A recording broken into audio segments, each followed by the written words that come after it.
தலைக்கறி தொக்கு எப்படி செய்யலாம்னு பார்க்கலாம்.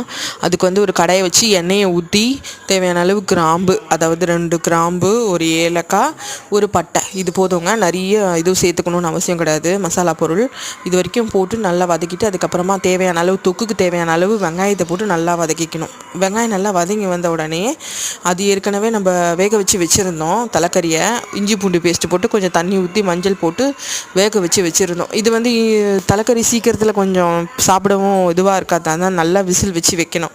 நல்லா வேக வச்சுருந்தோம் அப்படின்னா நான் சாப்பிட்றதுக்கு நல்லாயிருக்கும். நாங்கள் ஆல்ரெடி வேக வச்சு வச்சுருந்ததுனால கறியை மட்டும் இப்போது சேர்த்துக்கணும். தண்ணியோடு போடக்கூடாது, கறியை மட்டும் எடுத்து சேர்த்துக்கணும். தேவையான அளவு கருவேப்பிலை போட்டுட்டு அடுத்தது கறியை எடுத்துக்கலாம். கறியை போட்டு வதக்கிக்கலாம். நல்லா வெங்காயம் நல்லா வதங்கி வந்துடுச்சு. அடுத்தது கறியை சேர்த்துக்கலாம்.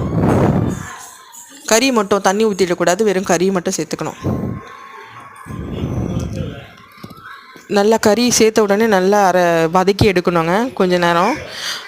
காலையில் இன்றைக்கி ஞாயிற்றுக்கிழமைன்றதுனால காலையில் எழுந்திரிச்ச உடனே போய் மீனும் தலைக்கறியும் வாங்கிட்டு வந்தாச்சு. இன்றைக்கி மீன் குழம்பும் தலைக்கறி தொக்கும் தான் செய்ய போகிறோம். அதுக்கு தேவையான அளவு நல்லா வதங்கிருச்சுங்க கறி. தேவையான அளவு மஞ்சத்தூள், அப்புறமா வந்து கரம் மசாலா தூள், அதுக்கப்புறம் வந்து தனியாத்தூள், அதுக்கப்புறம் வந்து வீட்டு மிளகாத்தூள்.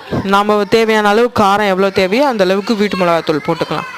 நாங்கள் சேர்த்துட்டு நல்லா கொஞ்சம் நேரம் அந்த பச்சை வாசனை போகிற வரைக்கும் கொஞ்சம் நேரம் எண்ணெயிலே வதக்கணும்.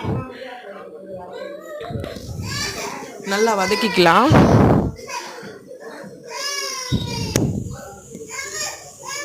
நல்லா வதங்கிருச்சு எண்ணெயில். அடுத்தபடியாக நம்ம கொஞ்சம் ஏற்கனவே வேக வச்சு வச்சுருந்தோம் இல்லையா, அந்த தண்ணி அதை கீழே ஊற்றாமல் இதில் சேர்த்துக்கலாம். சேர்த்துட்டு நல்லா கொஞ்சம் நேரம் நல்லா கொதிக்க விடணும். அப்போ தொக்கு நல்லா வந்துடும். நல்லா கொதிக்கிட்டோம். இதுலேயே வந்து தலைக்கறியிலே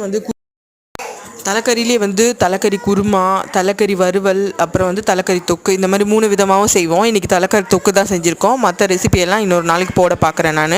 இன்றைக்கி தலைக்கறி தொக்கு மாதிரி செஞ்சுருக்கோம். இது இன்னும் நல்லா கொதிச்சு வரணும். இப்போ பாருங்கள், இப்போவே முக்கால்வாசி ரெடி ஆகிடுச்சு. இன்னும் திக்காய் வரும்போது காமிக்கிறேன் பாருங்கள்.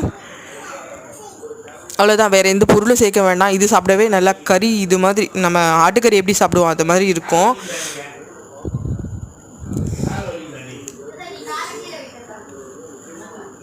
அவ்வளோதாங்க, இன்றைக்கி தான் லஞ்ச் இது.